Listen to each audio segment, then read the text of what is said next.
Let's talk about two types of isometrics here. The first one we have is a yielding isometric. So you get into a specific position with X amount of weight, like this guy in a split squat, and you hold this position.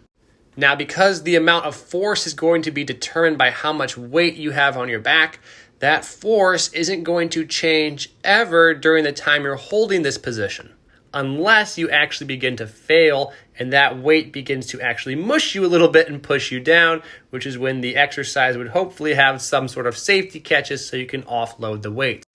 An overcoming isometric is where you produce force into something that's not going to move, an unmovable object like pins on a squat rack. We have my same person in the split squat here, but now they're driving upward into those pins.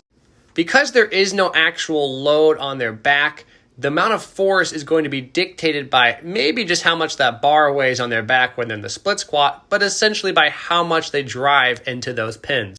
So you might see a big ramping up in force as high as you can possibly get, not limited by the amount of weight you have on your back, but instead how much you can volitionally, with your own effort, produce into the squat rack.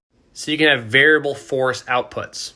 Yielding, in my opinion, is better for general loading and longer duration, while overcoming, in my opinion, is better for force output and neural drive.